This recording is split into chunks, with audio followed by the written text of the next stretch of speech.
Welcome to A-Aron's Adventures. In this episode, I show how to fillet a striped bass. As you can see, we had a pretty good day out at the lake today, but I made the stupid mistake of leaving the GoPro in the car, so we didn't get much of the action. But so get a chance to show how to fillet a striper properly. We got my dad doing it here because he calls me a hack. You cut in right behind the gill plate there, and you stick the blade in right next to the spine and go down until you hit the rib cage. Bring it along, and then stick it through once the rib cage ends and come out the tail like that. And you peel it back here. Peel the meat away.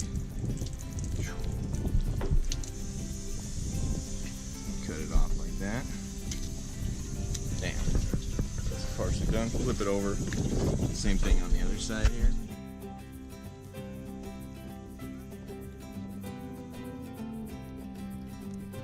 Yeah, you can feel that bone and then all of a sudden it won't be there and it'll slip through.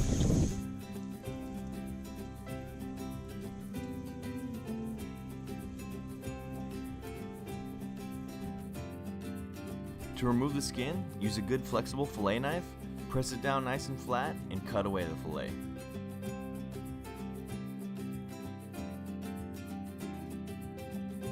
Stripers get this red fat that forms on the outside of the fillet.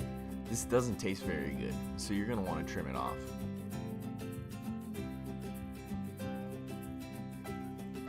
Here's a couple more examples of me filleting some stripers.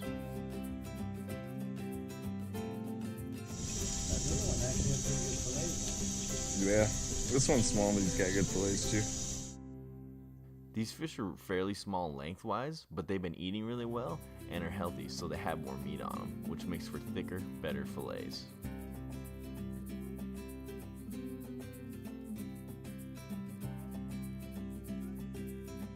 Oftentimes you'll end up with a little piece of the stomach lining attached to the fillet. You're going to want to trim this off as well.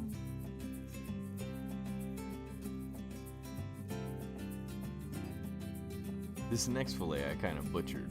Now you can see why my dad calls me a hack.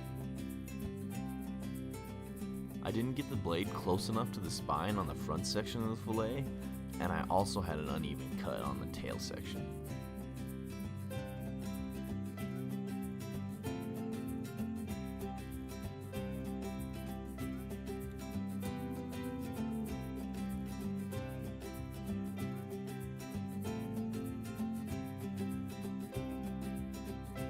Much better job on this next one. I cut straight in right behind the gill plate until the blade hits the spine.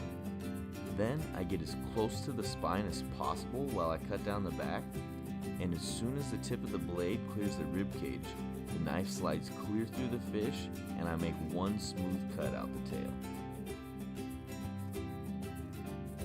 Now I go back and carefully cut the meat away from the ribs.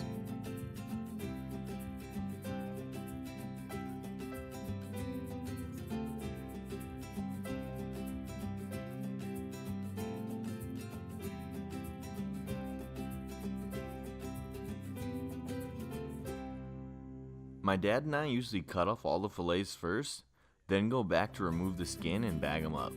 In my opinion, this helps streamline the process and keeps the fillets a little more clean. What was that?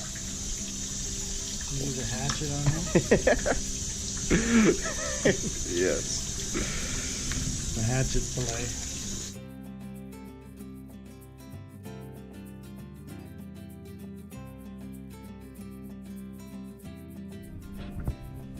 Well, there you have it. Look, an entire gallon bag full of fillets. That's not bad. Some good meat there. Thanks for watching. I hope you enjoyed the video. And I'm gonna prepare it like a standard beef tartare. All right, now we got all our ingredients here. Let's see, this is our